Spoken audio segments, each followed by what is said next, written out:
The picture that was out there is good. All right, and we're going live now. Hey, what's going on, everyone? This is Sawcruteez Streamz. Excuse me, I'm off a little bit. This is the Honest Analysts, and I am the co-host Tyler Coates, also known as Sawcruteez. This is the special Halloween edition of our weekly Bitcoin analysis. So we have both me and someone over there showing up in a costume, and the other one is, of course, needing to be fashionably late to our party. So here he comes in now, and I will be admitting our buddy.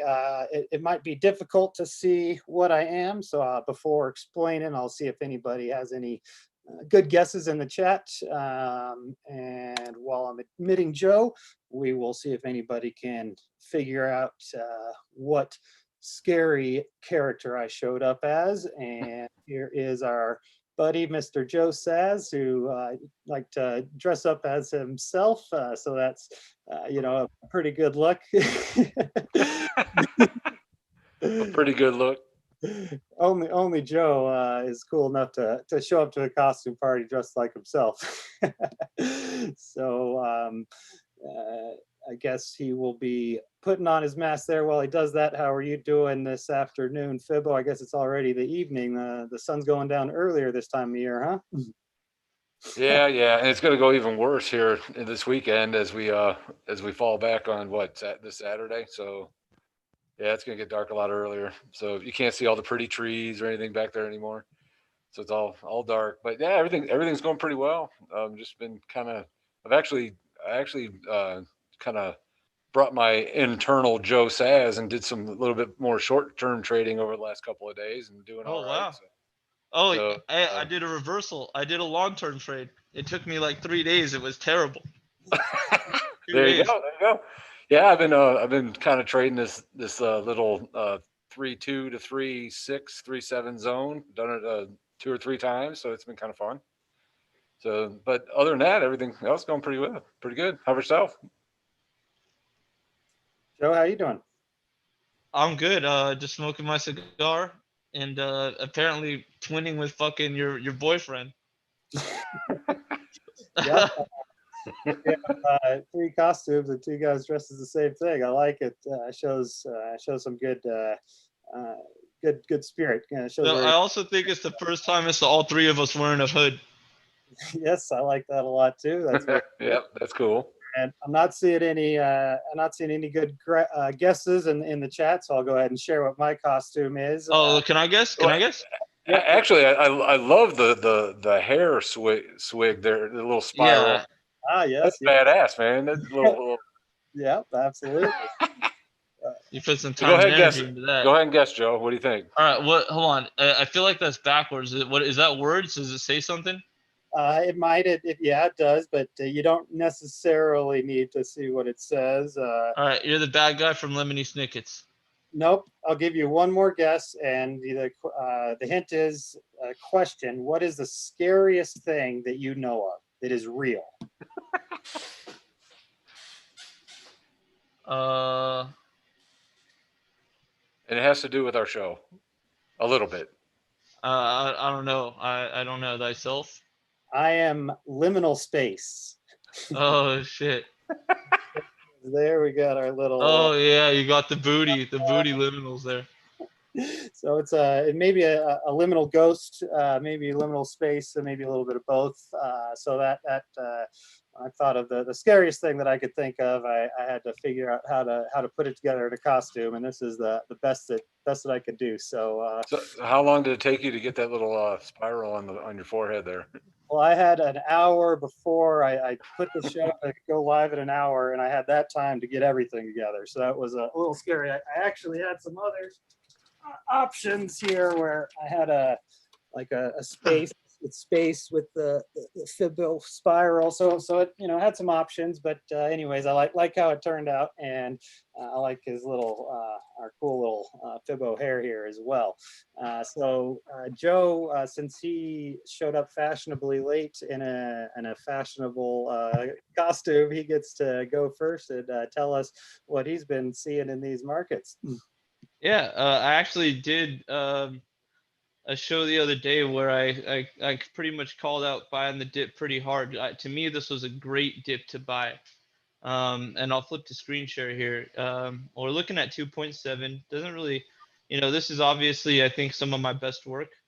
But I got in and, you know, had some great signals, had some gold mine support. Why don't we take a quick look at, you know, I think we've done this a couple times. But just, you know, the gold mine was behaving, let me see here.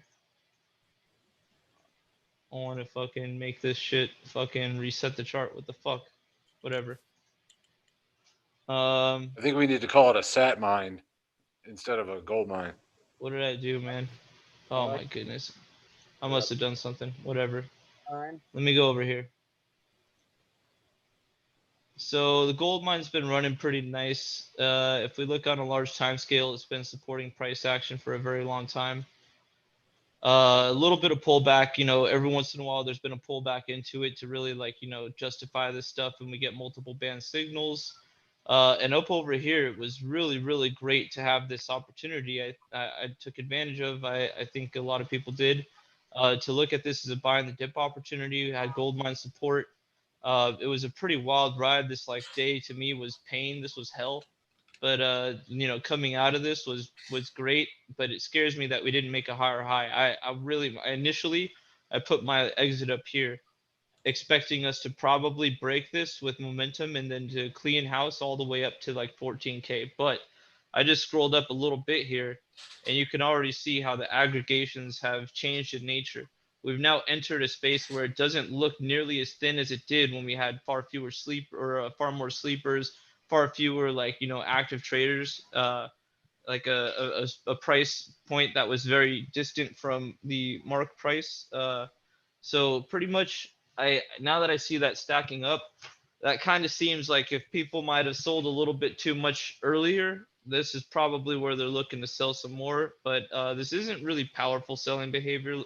To me, this is just kind of something in the way. If bulls do have a lot of momentum, and the gold mine's indicating that to me, then I gotta say I'm pretty bullish. I'm also very pleased about that. This is something you should look at. Have you looked at this real quick, both of you guys? The monthly. This Yeah. might be the highest monthly fucking close. Crazy. Yep, if it got a couple more days, but yeah, I'm ready for it. Yeah. So we had that CME gap that we had ever since looks like whatever June 27th or whatever 2019, and it just barely almost got closed. So I think there's a possibility this kind of cleans its act, and then we fucking worry about some of this shit down here.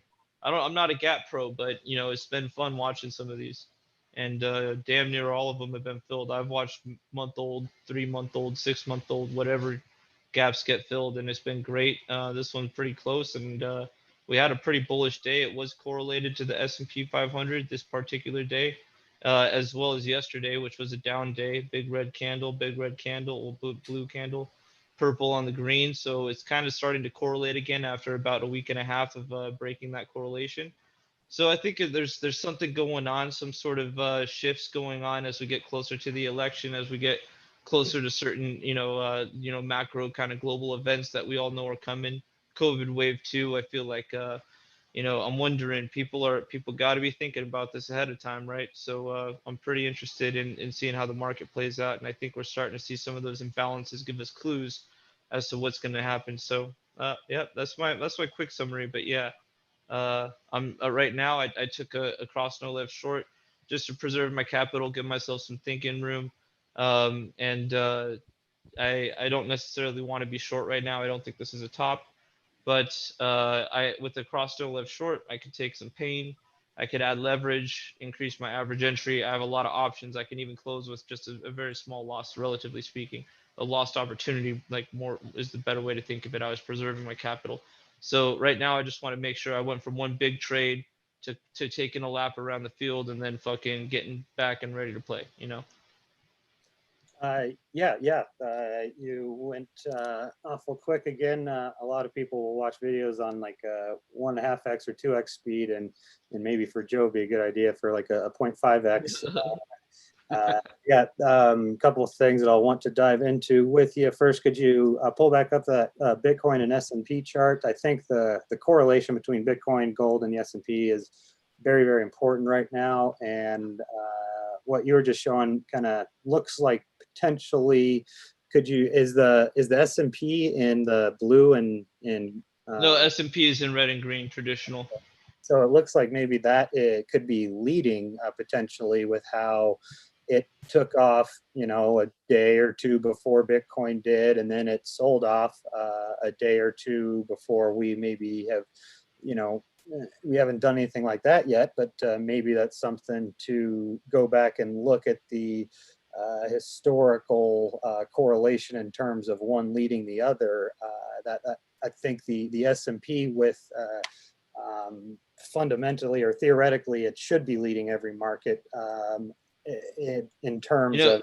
Why don't I tell you something? This is an interesting fact. I'd be curious. We need to research this a bit more and make sure it's true. Let me just finish that real quick. It's a quick thought. If they're printing a bunch of money and that is what is going to be the primary cause why markets go up, and they print money, where's that money going to be siphoned into first? It's going to be to prop up equities. It's not going to be to prop up gold or Bitcoin, and therefore seeing the S&P lead could be a good thing to keep an eye on. And go ahead there, Joe. I'm just actually going to continue on that thought. I forgot the other one for a sec. A green candle on the S&P and a green candle on Bitcoin, even after breaking a short-term correlation, there was a long-term correlation, and then it short-term broke, the 10 days or so, S&P started going down, Bitcoin kept going up, and then the S&P is green again, Bitcoin's green, and it makes you really feel like sometimes like there's a lot of people that are dependent on the S&P narrative, and if you can get a good day, then and Bitcoin goes up on the bad days and it goes up on the good days. This is going to be really good. Of course, it did have a big response to that gap that you see a couple days ago. Once this opened up, price moved very fast. Didn't give a fuck about the support in the book. It moved. Price moved very fast, and this was very stressful. This is actually the dip itself, if I remember correctly. I believe I do. Let's check that real quick and see if that was around the early hours of Eastern Standard Time. Yeah, this is 10 a.m. The crash started here 9:50. We had some action, so the market's open right about here, and the crash, just like the S&P opened down and Bitcoin moved fast. So this was actually a bit of a difficult catch because typically you only need one signal to fall into. This was a bit of exaggerated selling, in my opinion. I leveraged in a little heavy on my first entry. So that's kind of why I would say be consistent and stick to your rules, because if I would have had 10 entries, it would have lowered my average entry and it would have maximized my profit. It's just the difference between, X and X plus.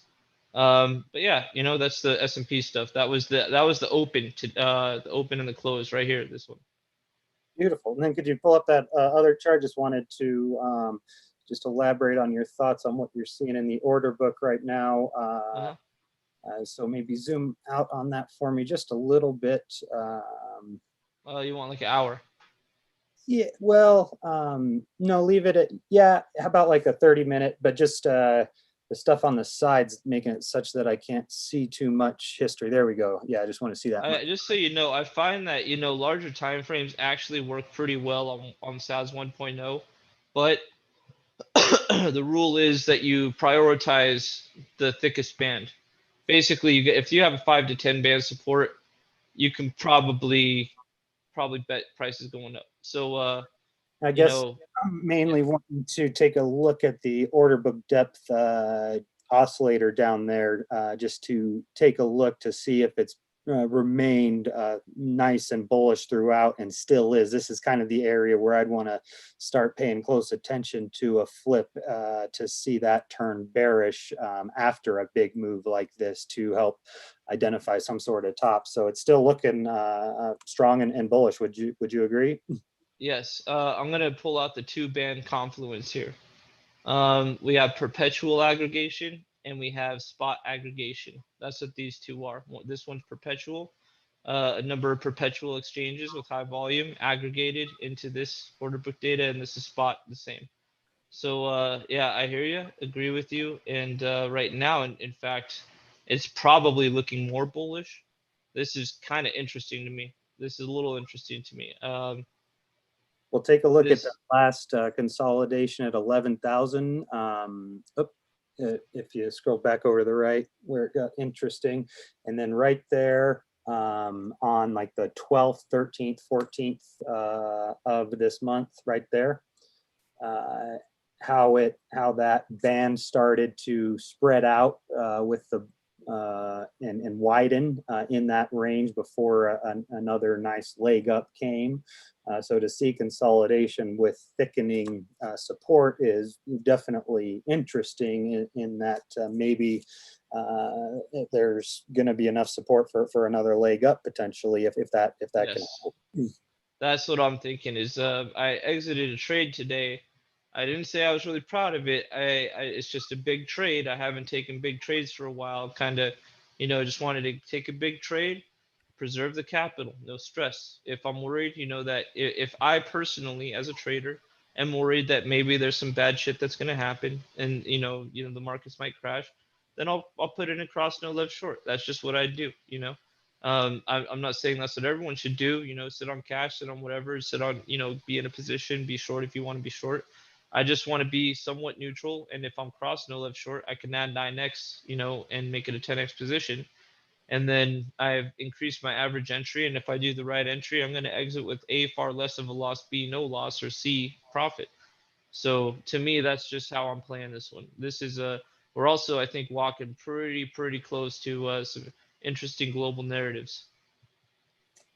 Absolutely, yeah, and that's something that Fibbo has shown us that he will do as well to protect against risk and to lock in some profit will be to take out some puts that will lock in some profit and hedge against the potential move to the downside. And you doing a cross no leverage short is going to be effectively very much the same thing. You're not going to have That's interesting. I wouldn't have connected those. I always thought they were like such different families.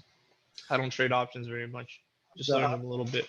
Be very different in terms of the time decay and the expiration and the delta, how that'll affect the P&L. But the effectively, what you guys are doing there is the same. Is just saying like, look, I'm happy with what we've got. If it keeps going up, then I'm just going to be locked in. When you say cross no leverage short, it's like if I have one Bitcoin, then I go on to BitMEX or wherever and open a short for one Bitcoin, and the price goes up, it locks in my USD value. If I lose a little bit of Bitcoin on that trade, the Bitcoin I have left over has the same USD value.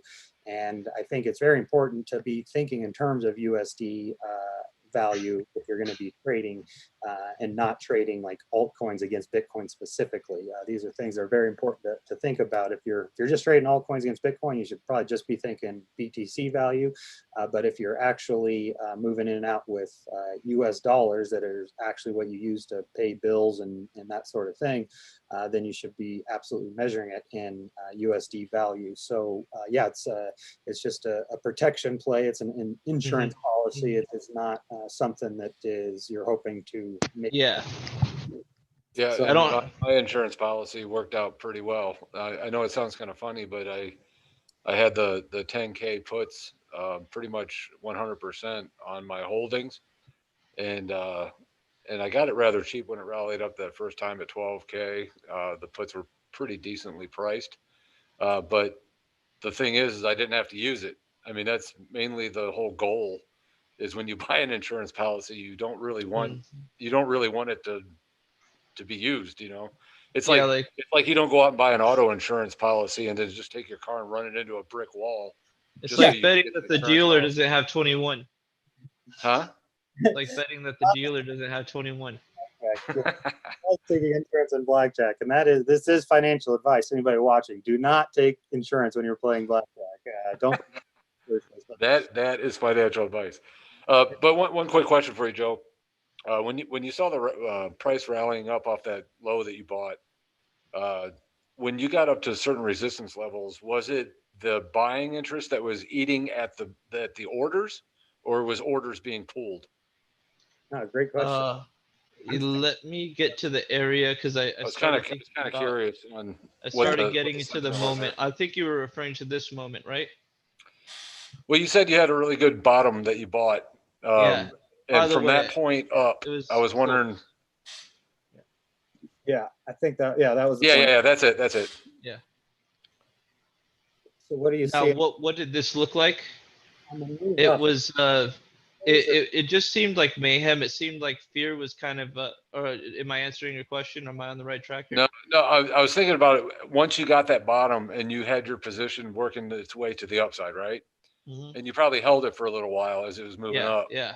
When it hit certain resistance levels, was the orders getting just eaten up by a lot of buying interest, and with people just buying up Bitcoin at those asks, or was it, or were they being pulled because the train was coming? Basically, I was just So kind of curious. this is going to be a general rule of thumb, especially after a big price move. Everything is dynamic.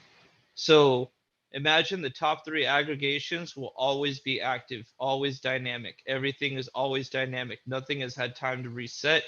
Um, So you might have had some sort of horizontals around here, but right, go ahead. look top levels and take a look to see if they were thick and then thinning when the price went through, or if they were actually eaten through. No, it's everything is dynamic. Everything pulls. Everything moves. Right up there at 13.4, right there. Oh, like right there. So we see that maybe those got bought. It looks like those were pulled 13.4 to 13. yeah. See how dynamic this looks though? Mm-hmm. And that This would is everything. that would be the 0.618 right there. I'm pretty darn sure. And there would be orders there scaring people, and then they kind of pull as the train is coming, and now that could be an interesting area of support to see if some green starts to pop up in that area. Definitely a good question, Fibbo. Glad that we took a look at that, and now we are a half hour in. If Joe has anything else, you can cap it off. Otherwise, we'll send it over to Fibbo. Send it to Anon. Anon. Let's hear what your short-term stuff, what you were talking about there. Yeah. Let me. You should see my. Hold on, I gotta share it first. Yeah, you should see my screen here. I'm gonna start with the daily and work back. Really, what I wanted to show on the daily was the couple of things I was looking at and some of the reasons why I got out of certain positions. Uh, First of all, the latest threshold here was my buy area. I said last week was when we popped up into this area right in here. We had this area consolidation. It was basically between 11.1 and basically 11.7. And the one of the things I was looking at was, for one, we got the threshold break and we got the momentum behind it. So I was buying it, hoping that with this signal, it would have busted above the blue 127 to 141 range, which is the extension off of this high here at 11.2 down to the low of 10. So when that busted to a new high, that was going to be that first level of resistance that I would be concerned about. But we were getting all of this internals that were kind of showing a lot of momentum. And that's why I kind of bought this area. And then, of course, we would watch the fibs on the downside, but everything held pretty nicely. So I was long at around 11.3 or 11.380, I think, somewhere right around that level. And then we broke above this point, and then we went to the upside. And this nice long move all the way up brought in a couple of the different things. Well, the next level, once it broke this previous high, the extension off this high at 12.4 down to the low of 10 was the 13.2 to 13.5 range. So when we got this green candle right here and it popped up into there, I actually took profit on 40% of what I bought down in this area. So I still held 60% of it up in that point because this was the zone, that first zone I'd want to sell in. Just because it's, just that fib zone, that would be a good time to possibly do some selling. And then it's worked its way to the downside. And then within the last couple of days going back and forth, that's when I did a little bit more short-term stuff. But one thing that I really liked about this so far is on my threshold, when we broke this and now we got the new high, the 38.2% or that shallow fib that's really key to me is right around 12.6 or so at the moment. But one thing is that key it's above the previous high. So I have this shallow fib that's above this previous high that we had before. So to me, that's pretty significant for what I want to be doing on my stuff. So anytime we're going to get a dip down close to that fib, I'm going to be definitely doing some buying, keeping my eye on the bull zone here. So as prices do come down into that 12.6, 12.7 range, to see what it looks like in the internals, to see if that RSI is going to break or not. But that's what I was kind of looking at on the daily. So right now, I'm actually back long everything at the moment. I haven't sold back out anything at this point in time. But let me jump back to a little bit earlier time frame, the 4 hour. This is one of the things that made me rebuy on the downside. Is as we got up to that new high and it worked its way to the downside here. Yes, we did get a little bit of a cross on the ADX, but everything was still dropping on a candle over candle basis. So really, this was kind of not really anything for me. But one thing I was watching was as this came down, popped back up, came down again. It came down right at this point, and this has been that level that I've been watching for a while on the 4 hour to see if this holds. So as long as this holds, the bullish overall run that we've had on this 4 hour has been sitting pretty good ever since the threshold back here, where some of the guys that follow me bought a little earlier in this area around 10.8. I waited for the daily signal just to be a little bit more conservative, but a buy right in this point. You worked your way up to 11.7. The 38.2% level was right here at 11.2 at this point in time. Still in the bull zone, never broke down below the 38.2, worked its way all the way up to where we are now. The red 38.2 at 12.5 or 12.6 basically is that key level on the 4 hour at the moment to really watch for the breakdown of this whole entire thing. But right now we're getting some little bit of resistance at the 61.8% of this latest move right here. But overall, everything's still looking pretty good and steady. To where this thing should work its way to the upside. So going to the daily. What about This is right. You got a question or something? Yeah, on that 4 hour. Oh yeah, sure, no problem. Things are looking good for the upside. How about this 61.8 resistance with maybe some reversal candles? How are you feeling about that? At this point right here? Yep. I don't think it's anything to where it's gonna break down. But yeah, I mean, this is definitely a resistance area. If you're trading and want an area to sell, this would definitely be an area to do that. But given that the ADX, I mean, it's still going down. So the ADX to me is really not super significant at the moment. So right now this is showing a little bit of consolidation. But with this holding right here, this was key to me because this level right here, this low, and it worked its way up and then it came back down and didn't really get to another low. So this horizontal right here is pretty significant at this 12.8. I had some buys in at 13.2 on the downside, and I had some more buys in at 11.7. I think it was like 750. I never got those filled, but we bounced back up.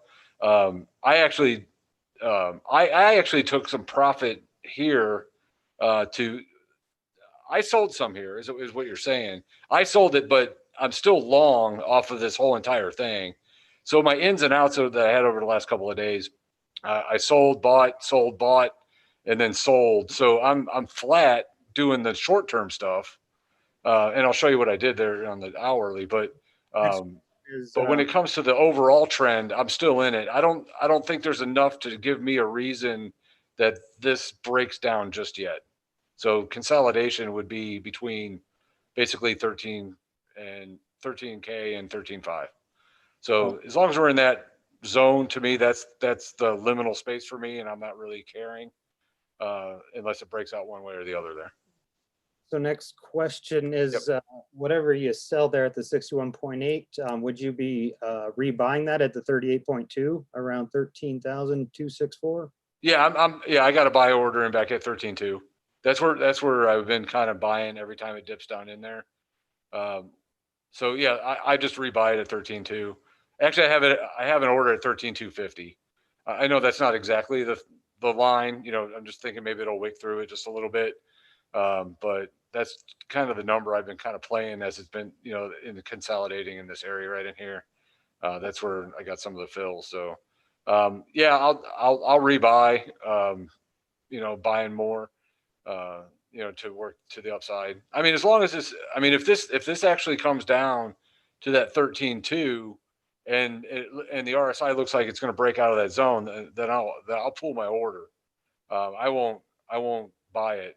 If price comes down and the RSI looks like it's going to kind of break into that bearish zone, I won't like that at all, because it hasn't for a while, and if it does, that's going to give us a lot more of a breakdown, probably all the way to 11.8 or so on the 4 hour.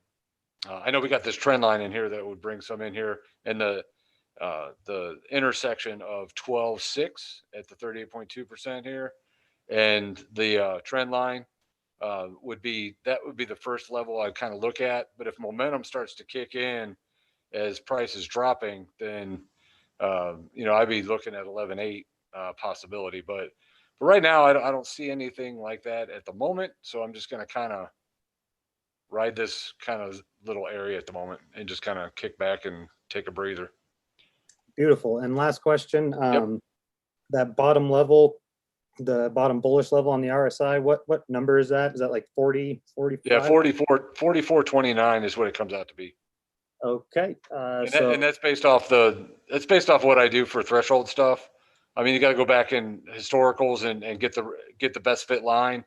And that's been the line for a while. It's just pretty interesting that, that same line really held right there, which is nice.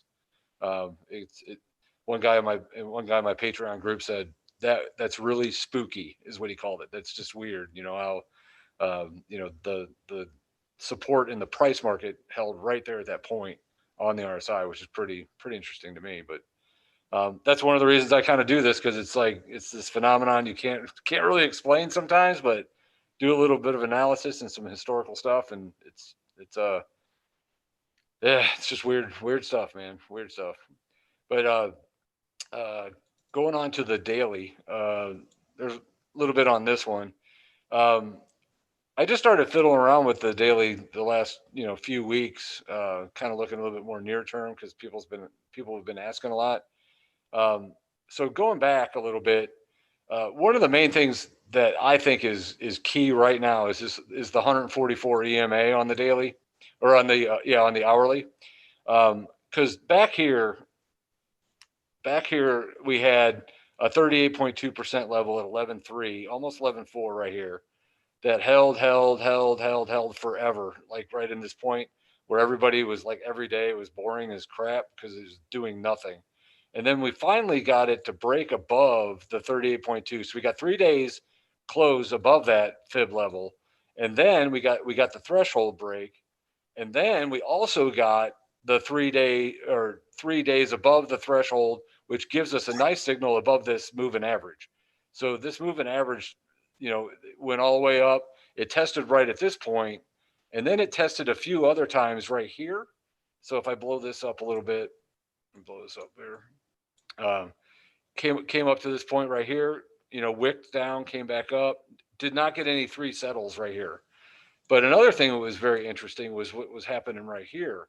This actually settled once and settled twice. And I was looking at this latest candle here on the hour, which was, on the 29th, which was earlier.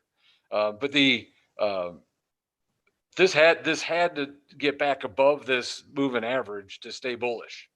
And that's where it kicked up right on this candle right here, and then the next candle is what gave us the threshold, and moved it to the upside. So real near term threshold. If this would have had three settles underneath the moving average, that could have turned things all the way around the other way. But instead, it got the ball rolling just like nicely, going back to the upside. So taking that threshold, we're right at the. We tested the 61.8% level a couple of times right here, but given this is an hourly, the break of this would probably easily get back to that 13.2, where I have the 13.250 order, and the 13.242 on the hourly is right where that full retracement would be on this point.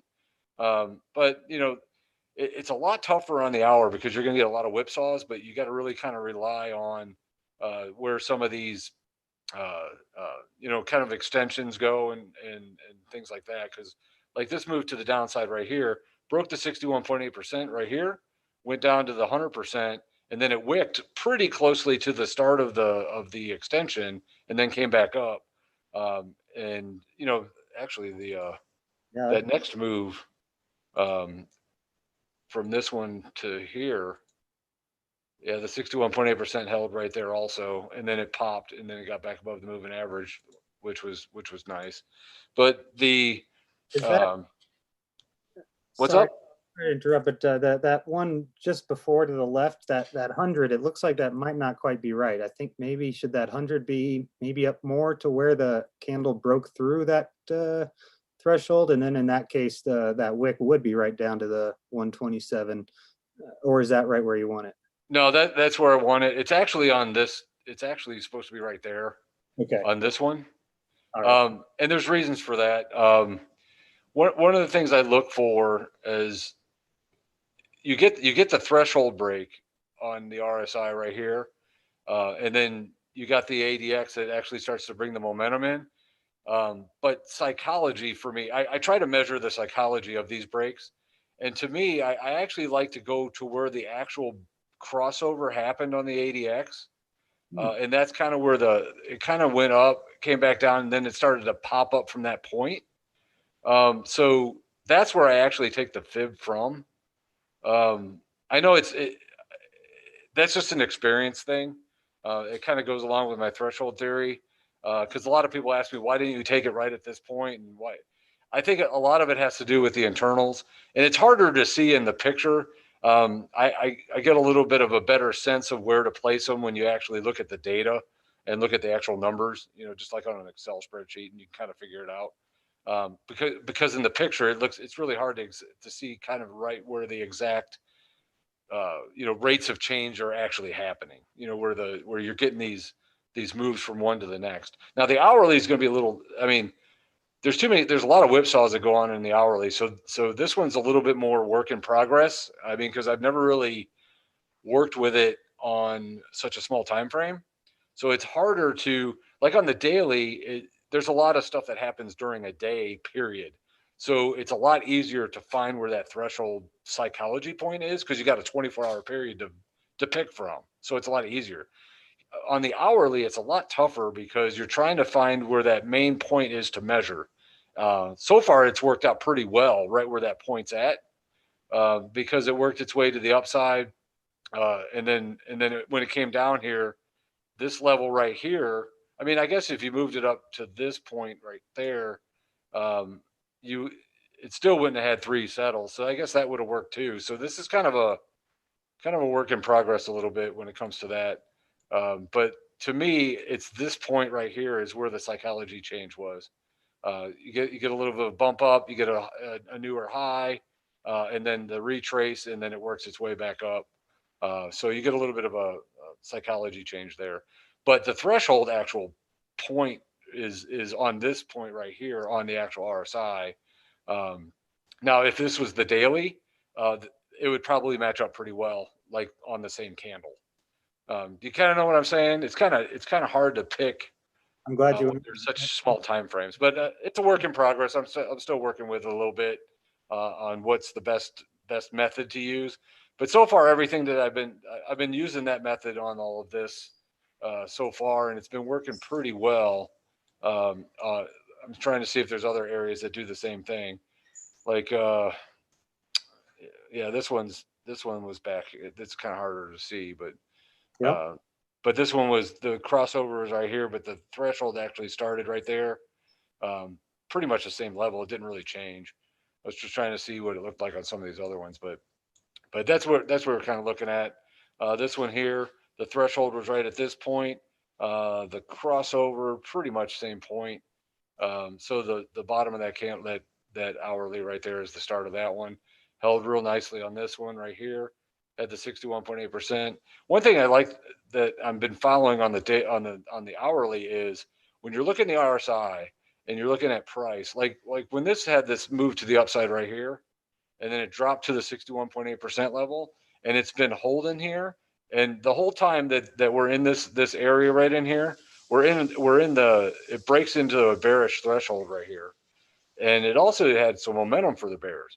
But the interesting thing is, as long as that support's holding, and this is telling you that it should be going down, that divergence that I see within the movement of the RSI and all of that support holding is saying, hey, maybe this is a pretty important level to kind of get long. And it popped up, came back down. It did kind of wick down there, but it came back up. Didn't have any three settles, or as you can see, it had a little bit of a green down here, a little bit of a move up, and then a move down. But it still held the moving average. It came right back up above the 61.8%. No 3-day settle. So this kept the bearishness, or at least kept you back into this bearish move. But the interesting thing is the price is moving up as this was in the bearish area. So this whole area in here was saying, okay, let's watch this go. And then at this point, when this crossed right here, and then we kind of popped up, that's kind of the start of that next one. So I know there's a lot to this, but just trying to give you a feel for what I'm looking at. And then of course the next one, and then you move on to the next one, and I'll and we're currently at this one, and right now the 61.8% level is the one I'm watching here on the hourly to see if anything kind of happens. But right now we're still on the bullish move, and if this thing does drop out of bed to the 100%, which is right here at the threshold point, and then the extension is where the main this whole level right here at basically 13K is going to be the one to really watch, because if this comes down and gets into this extension, you'll get a wick down into this point, and then it'll work its way back up to the upside, or the 61.8% just level holds right here, and then we just kind of take off from where we're at. So that's been That's a lot. my moves here on this. So really, this moving average is really key to me. As long as it stays above this moving average on the hourly, I'm liking it a lot. So you take the fib all the way up to the top and watch the whole entire thing. It's rough. It's rough, but you go to this point, the 38.2 right there at 12.9. That would be a spot to really watch, and then 12.3, and then all the way back down to 11.3 are the main levels on the short term on the hourly. So hopefully I'm making sense, but that's what's been kind of going on. Yeah, a lot going on there, and I was following you, and I got a lot out of it. And those that didn't, go back, rewatch, and take notes. A quick summary of what he was going over is look at the current smallest fib that he has drawn, starting with 100 at 13.24, going up to 13.65, the current smallest one, right to the all the way to the right there. You got it. The current Which one are you looking at? Current one that is the smallest. It's the current right there. Current one right here. Yep. So yeah, it's 13.2. Those that are watching may be wondering, why is that 100% level started there? And then you look down and see that that's where the ADX crossed over. And yeah, and you got the threshold too. This one actually lined up a lot better. So yeah, just wanted to sum that up for viewers. Thank you. Yep. And then You do have a little bit of a. Well, I got the magnet on. Hold on. The you do have a trend line right here that also broke, but the start of it was that candle. So there's another reason.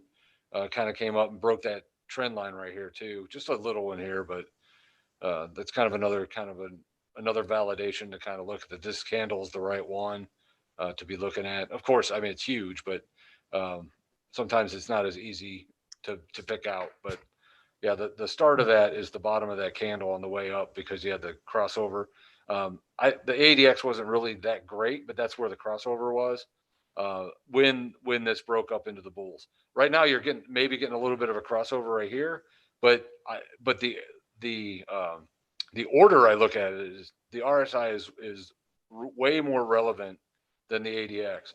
The ADX is always something to use as an ultimate validation, but the RSI is what you look at first.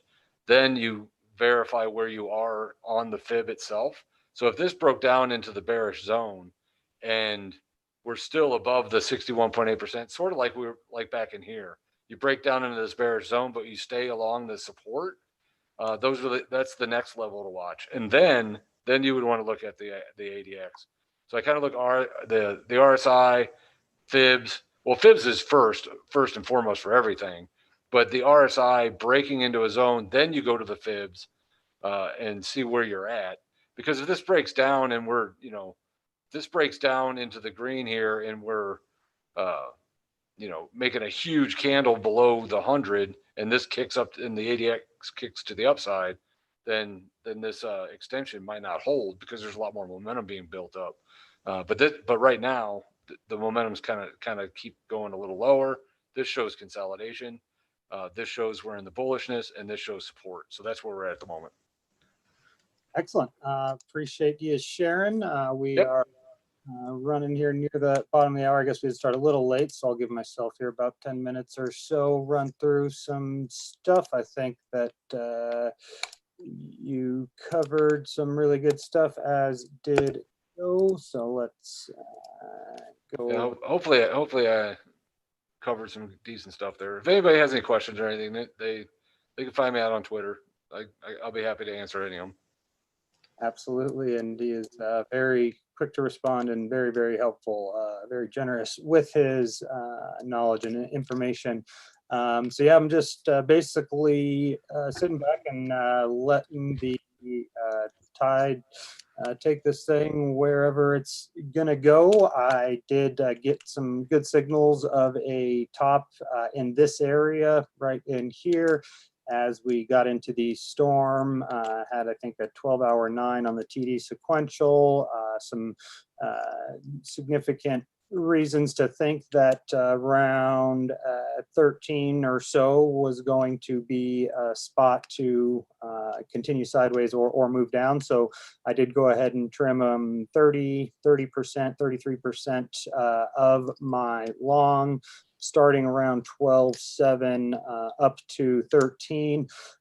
Have had orders for a while here up at the 13.9 target. I will always try to front run that a little bit, but no matter what I do, it will often not be enough, as is the rule of trying to kind of front run yourself. So target was 13.9. I had my first order layered at 13.877, and it came up, or no, it would have been 888. Came up just a hair short of that, and then done more layered up there to 13.9, 13.925. So that was definitely a bummer. And then by the time I was sleeping basically in here and was feeling good that everything was going to get filled.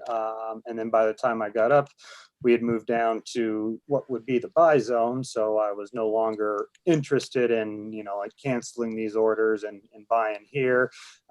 And because I didn't get filled here, I also had to just kind of sit on my hands and not re-enter on the beach area here, which this was a very nice signal when you get the first one that comes, finds a little support, and then bounces to the 50 EMA and then comes back for a little bit of a higher low. That's something that I keep my eye on a lot. Talked about it in the EMASAR webinar as a EMA squeeze, where you kind of squeeze between the EMAs and then you look for a pop, and that also lines up nicely with a possible big W. So I am still leaving my orders sitting where they are. I'm thinking even if we did top, I still have a pretty good chance of getting filled, because this is the type of thing that will just happen time and time again when there is a top. Let's go back and see, like for example, right here, that's just, you know, a small local top, but where you have that move and then you get the pop that gets all the shorters kind of out of their positions before the price does end up moving back down. So something along those lines. Let's see if we can get a 4-hour chart. Yeah, something like this is kind of what I'm picturing in my mind, where you have this action in here, and this I guess would be a good time to pull up the fractal that I shared. Let's just go ahead and go through it here very quickly. You get the bull flag that does not reach its target, because it kind of, the sellers jump in and it gets cut off short, maybe halfway through or even less. And that's following the big move that occurred. So here we get the bull flag, and here's the potential target after that confirmed, and not even halfway. Like this one got about halfway up, this one maybe a little bit less than halfway up, comes back down to retest that kind of bull flag horizontal support area, where you find some good horizontal support, and then maybe get another little pop back up to, again, take out anybody who's maybe in a short position right at the worst time.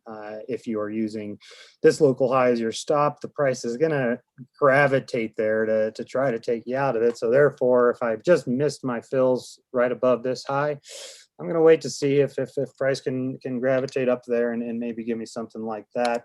So I am kind of keeping my eye on that potential fractal here, where you break out of the trend line, you pop vertically in a big way. Here's your flag, and then kind of that V that doesn't quite get there. So we had our breakthrough of the trend line 1, 2 of the flag, and then 3 here. If it does follow that fractal, then it would maybe look something like this, where we pop up maybe even above 14,000 to really you know, wipe out some stops on shorts before meandering back down and getting maybe the inverse reaction of this vertical move to the upside, where it comes back down, but not all the way, and maybe would find some support waiting from a trend line, something along those lines. That's pretty much what I am looking for. What I am keeping very much in the back of my mind is going to be this alternative option, which is a parabola that I have drawn in on this 4-hour chart here. It does look like it's fighting to find some support here in this area.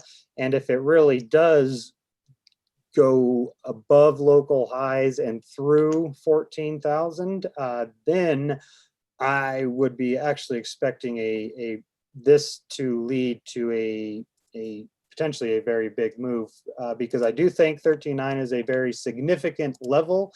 And if you take out a very significant level, then it should lead to a very significant reaction as those sellers kind of chase, and that is compounded by the FOMO. So let's go ahead and take a look at the spooky. Yeah, I have around 17K. If we can get that flip to 14K being support, I'm at 17,000 for the next move to the upside. So I'd be interested to see if you have any upside targets for using different patterns or anything.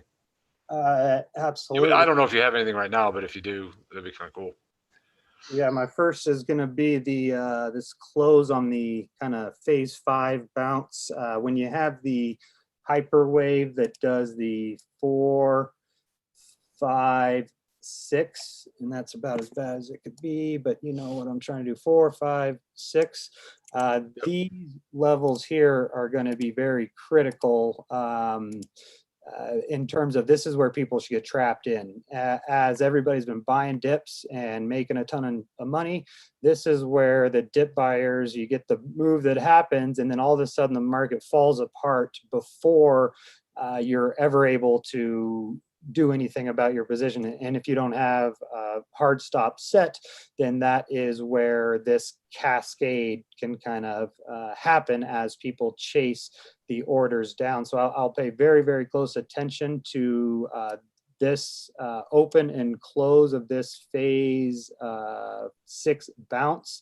And then I will also pay close attention to the wicks of that as well. I put something in there with a dotted line, and then put something in there with a dotted line. Okay, so now we can go ahead and take a look at the first reason why I think that 13.9 is so critical is going to be that horizontal that was drawn in using this open right here, this close right here, and then if we look at that other horizontal, that would be 16.245, and if it was really FOMO-y and really driven by a lot of liquidations or runs on stops, then potentially a nice wick like this up to this area could be a option as well. So yeah, I would be looking at very similar prices as you, but I really am going to be very hesitant to admit that this level breaks. Like I'm going to wait for a lot of confirmation. The last time we get up here, we see how much selling interest there must have been from people still holding on to these longs, that it really had a cause for a sharp reaction to the price. And some people may not agree with me, and that really doesn't matter to me. That is firmly what I believe, is that the bigger players who are really entering in big lots over the long term, if something like this falls through and dumps, they're not going to be exiting here. They're just going to be patiently waiting with limit orders to basically get out at break even. And the more people that are underwater, the more of a reaction you should expect. And the more of a reaction you get, the less they were actually able to potentially get out. So that's something that I will be paying attention to see how many of these guys are still waiting to hammer down on 14,000 Bitcoin or so. Basically, anytime we've been above 12,000 has been a sell in the history of Bitcoin. And I do think that this is where that tide changes, as we've now halved again and yada, yada, yada. But essentially, you draw a line here at 11.5, and this has been the selling area. We pop here, you get sold down, but now that's very, very interesting that we create that higher low, pop back up, higher high. But I am, just definitely keeping in the back of my mind that this is the area where it is resistance until it becomes support. So absolutely, I would be expecting it to work its way through as I think we're entering another multi-year bull market, but I don't expect it to necessarily happen right away. So I think Fibbo is looking at some sort of trend line. Here I would be looking at, if we got a really sharp move down like that, that this 11.5, 11.6 is where I've got some orders, significant orders, that's where I'm really interested in buying some more, is going to be the 11.6 to the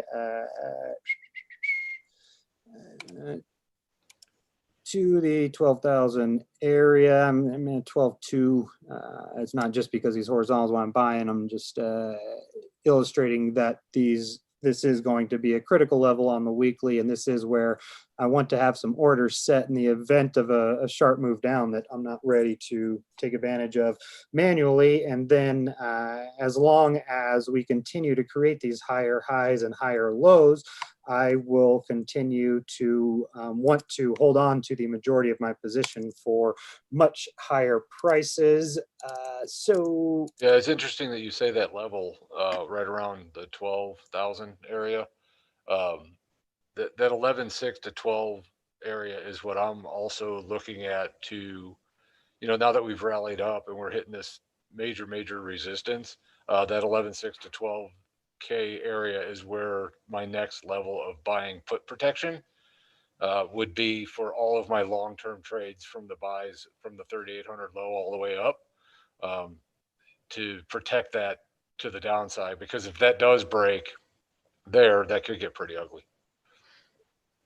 Yeah, I would absolutely agree. And that's kind of something I'm starting to notice is the areas where I'm looking for my entries is kind of where you're starting to look for your hedges. And I think that that's for good reason in terms of the whole foundation of EMASAR trader mode is that the closer you get to the stop loss, the better the risk reward becomes. And therefore, that's where the entries are going to be signaled when it gets, if you're, say, wanting to buy Bitcoin at 13,000 and you're able to use a stop loss at 12,850, then that is going to be a very small risk in relation to the potential reward if it's going to be a reliable stop that isn't consistently getting chopped out. So that's kind of the area where we seem to do a lot of work is that sort of liminal space where the market structure is in very big danger of breaking. But if it doesn't, then it's in a really good spot to continue. So yeah, I think that's been very interesting to see where some of our signals have been coming and whatnot. So yeah, this. And before we jump off air, I'm going to show my weekly real quick, like 30 seconds, because I wanted to show you where I'm getting that 17K from, just to let people see where I'm talking about that number, which is relatively pretty close to what you're talking about with the fifth hyperwave area. So it's interesting. So it's just more validation, even though I'm looking at it from a different lens. It's coming out to be a pretty interesting area. And I will definitely want to take a look at that real quickly here, just looking at the 0.618 horizontal level, potential for maybe some sort of double top that maybe turns into a bull flag, or maybe like I said, if we can break through this critical level where I think the assumption was we have to get a major flip to where it does the support resistance flip. So that has to happen first before you make these 17K calls. At least in my eyes.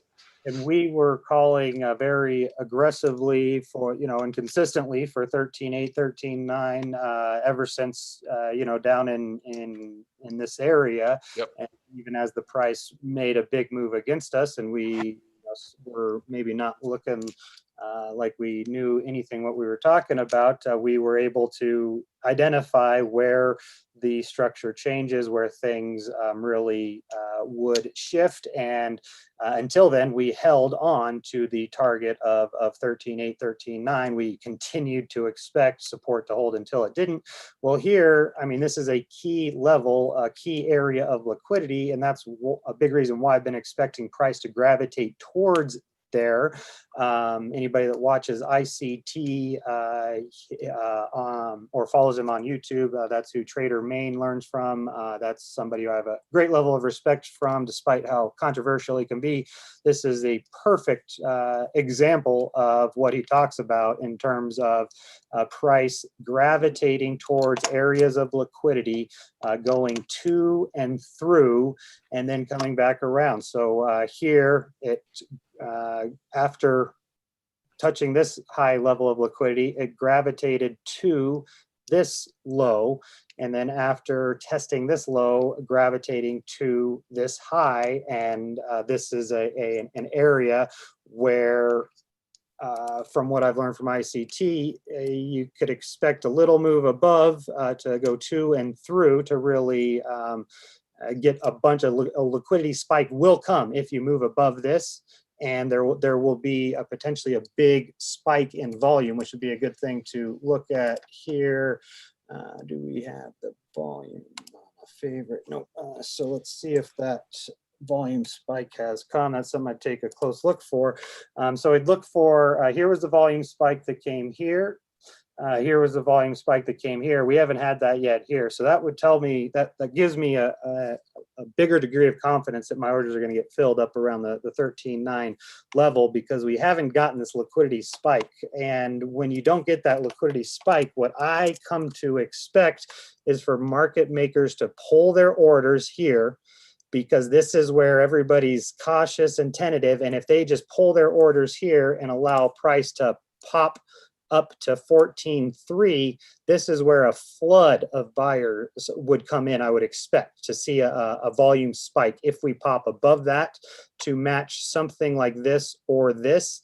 And then if it immediately reverses, that's kind of how market makers will get add to the amount of liquidity that they're getting. If they're not happy with the volume that's come in here, if it's not sufficient, then a strategy that they may implement, theoretically what I believe, is pulling the orders to make it look like that resistance is no longer there. And then as that spike comes in, it gets hammered down, kind of like you see right here. So that will be something I pay attention to. On the other hand, if you get the big spike of volume that keeps it going, then I would expect that to become support. But this is absolutely not where I would be at all thinking about buying or thinking about 17 until we did convincingly get through that. And if we do convincingly get through this, now we have people chasing to the upside instead of to the downside. Okay, I want to take a quick look at EMASAR, and that should about do it for me, I would assume. Let's see what we got here. Get some old markers on the chart. Trying to see, so do we have another one or no? Yes, there we go. Sorry for the scrolling action there, but so before 13.9, I was paying close attention to this this first target at 13.7, which was this marker from a long time ago on EMASAR. And as we can see, when price comes to these markers, they can be a really critical areas of support and resistance, and support and resistance. And that's where I was, tentatively looking for the 13.9 due to fibs, but waiting to see how this price reaction around the marker. Now that we have convincingly gotten through, now I have piled my orders in here, because now I would expect resistance to become support. And this is where I would then look to the prior marker here. And it's not extending far enough anymore. So again, this is where I'm seeing a lot of kind of similarities to this action here. So we come up, we resist the marker, we kind of get a little bit of reaction from it, and then we pop above but fail to really support it until coming back around and busting through. So that's another reason why some sort of fractal action like this would make a lot of sense to me. We come back down and get that marker, test it for support, and then roll, and then maybe go ahead and run through. This is what I'm expecting. I am expecting 14 to break, but I'm not expecting it to break for maybe a month or even more. And I would expect some sort of really gross choppy action up in here like we get, that's just impossible for somebody like me to trade, where maybe Joe will tell us about all the money he's making, and then a nice move down here to where hopefully this time I wasn't ready for the re-entry because I didn't get enough fills. And then this time, if we do make that nice move, I will be ready, because I already have offloaded about a third of that position. So definitely continuing to pay very close attention to EMASAR and using that as my primary tool to signal entries and exits and stops, and looking for that horizontal at 11 13.72 to become support, and I'm looking for price to really struggle around this 13.2 to 13.8 area due to this being a historical level of resistance. And the one thing in the back of my mind that I'll just pull up one more chart before sending it back to Fibbo and calling it a day is what we saw out of gold, and just how quickly that was able to make an all-time high. So let's just go back and pull up my same horizontals where we have the high here and then come down to the low of consolidation in here. And specifically when we struggled, it didn't quite struggle there, it ended up struggling a little lower. So right here was where it really fought and struggled, got a sharp reaction, came back up and fought. And then as soon as it popped back through this, not only did it get up to where Fib and I are talking to 17, I mean, gold shot in a matter of 1, 2, 3, 4, 5, 6 weeks, just goes from this area here all the way up to a new all-time high. And I will pull up one tweet as I lied to Fibbo again, but it's something else that keeps in the back of my mind is this poll that I shared asking when people thought a new all-time high would be created, and nobody picked 2020. So when I'm looking at this, we've got everybody's expecting a new all-time high in 2021. I mean, that makes all the sense in the world. It makes too much sense, right? And we've got nobody expecting a new all-time high in 2020. Think about yourself listening at home. Are you expecting 20,000 Bitcoin in the next month, 6 weeks? Remember when the biggest moves happen, it is in November, December, towards the end of the years when the biggest moves tend to happen. If nobody's thinking that Bitcoin is going to create a new all-time high in 2020, and then that hold on, people are least prepared for, then that's what the market might be wanting to do. And if it motors right through this critical area of resistance that we're talking about right now, I'm going to really start wondering if our party is coming much sooner than later. the last two November, Decembers have sucked. 2017 was great. Well, okay. So if you're in a bear market, the biggest bear moves happen in November, December. If you're in a bull market, the biggest bull moves happen in November, December.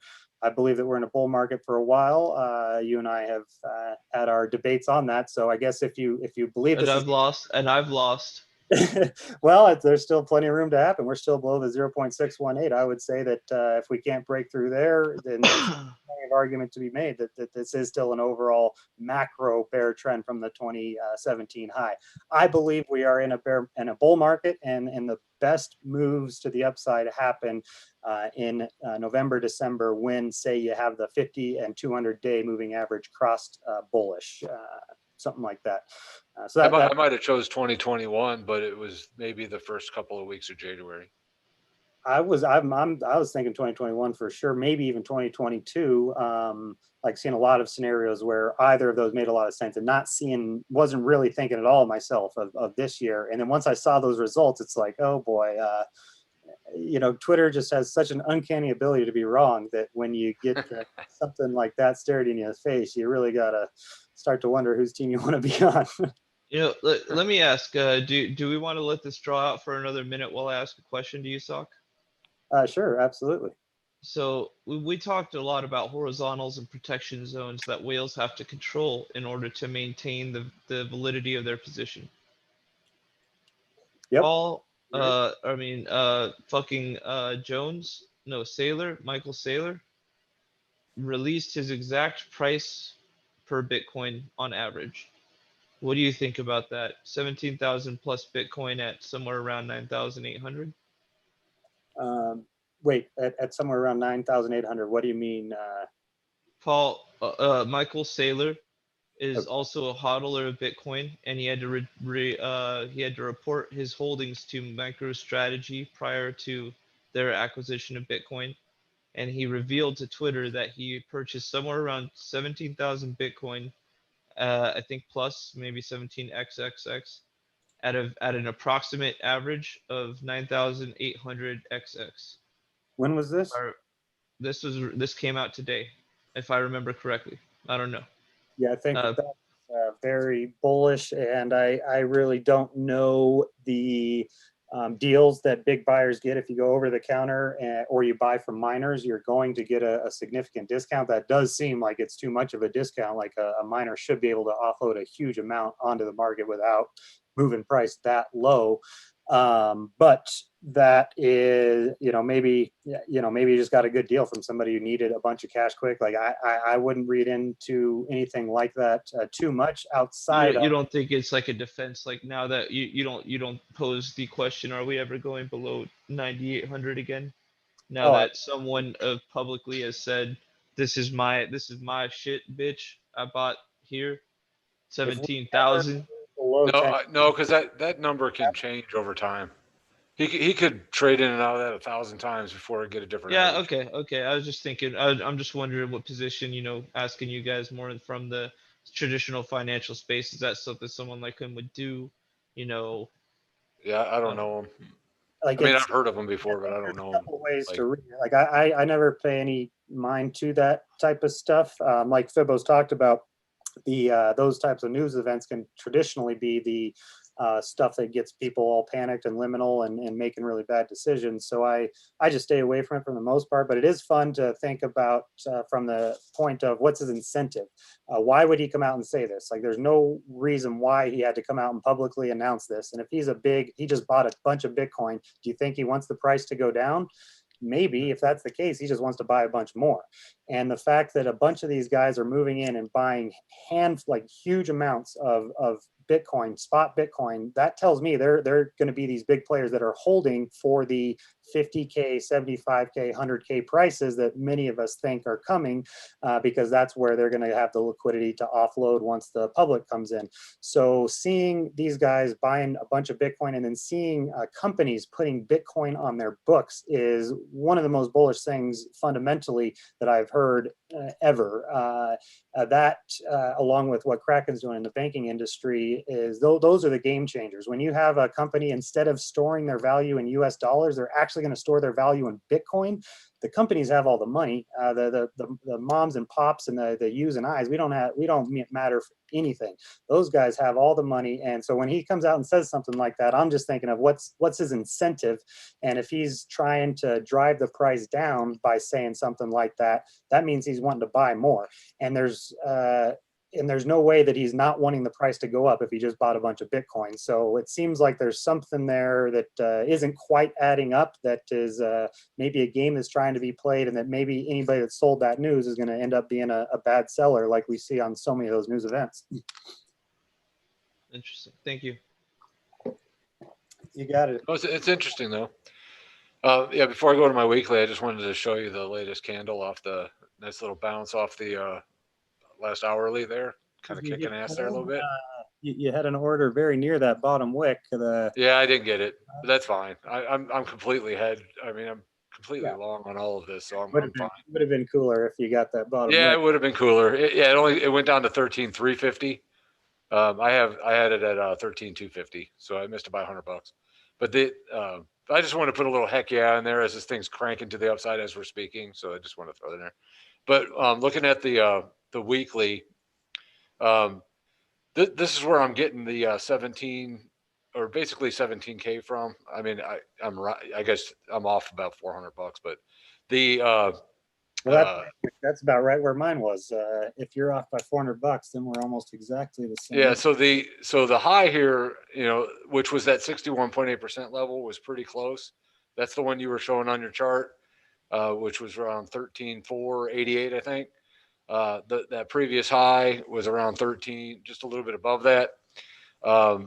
Taking this high and then the low at 3,800 or so, that point right there, if it makes a new high and gets that support and resistance flip that we're talking about, the fib extension off of a new high off of this point, the range comes in at 16,591 to 18,012. So kind of the midpoint of that is around 17K. But the bottom of that is where you got a couple candles right on this point that creates a horizontal right here.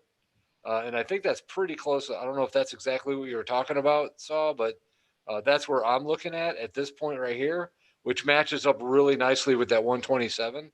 So anything above that 14K, this whole area in here, both of these candles, there's not a lot of resistance there at all once you break that point.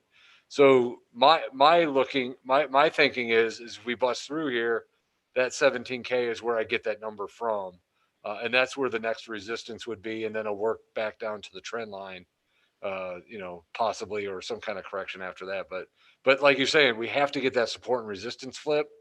I'm probably a little bit earlier than you. You're thinking about a month. I think we're going to bust right through 14K before we even get to our next call by next week. So, but that's just my stuff. I could be completely wrong. I'm just guessing. And I'm not betting no steak dinners on that either, because it's major resistance. I mean, this is, like you said, you got a 61.8% level here, and then we're coming up in there and testing it. This is huge. I mean, if we get through this, yeah, it could get crazy. So I wouldn't be doing any betting here. The 13.8 is still going to be a pretty good resistance spot. But if we can push through there, which I'm looking at a bunch of other things. If we get a nice monthly close, what Joe was talking about, I mean, this is going to be a huge monthly close off of all this history. That's going to be huge.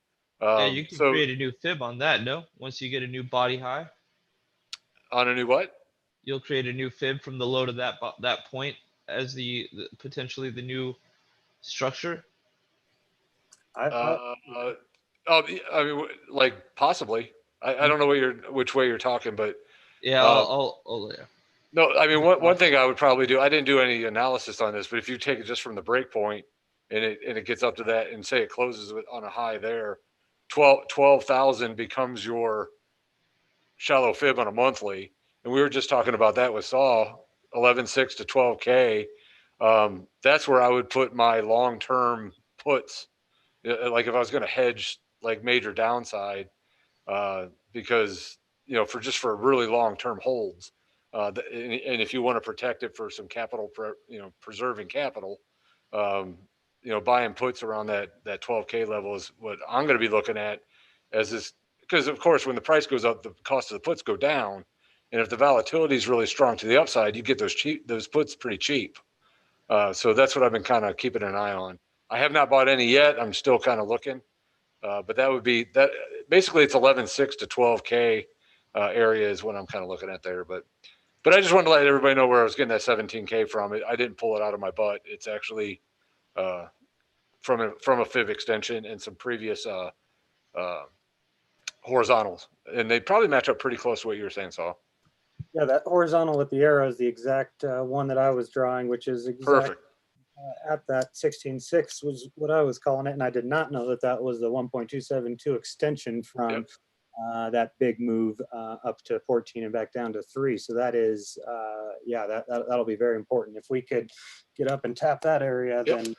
No, that's why when you were talking about that that fifth hyperwave area, I didn't know where that matched up. So that's pretty cool.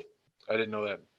That's very cool. And it's great to see you diving into some shorter term stuff when the markets are moving and it gets into your sweet spot. And it's also really cool to have Joe stepping back and taking a look at some longer term stuff once it moves out of the range. I think that'll be a very a good way to complement some of your shorter term stuff. So it's cool to see all of us continuing to progress as we are here, mainly trying to teach. We are continuing to learn ourselves, and that is very much true for me as well. I have learned quite a bit from you guys, and I am now thinking that it's been a little bit too long since I've taken a deep dive into the order book, and this is where I am going to want to pay close attention to see if I kind of outlined some of the deeper theories of how I view the order book, and this is where I would want to be paying very close attention for some spoofers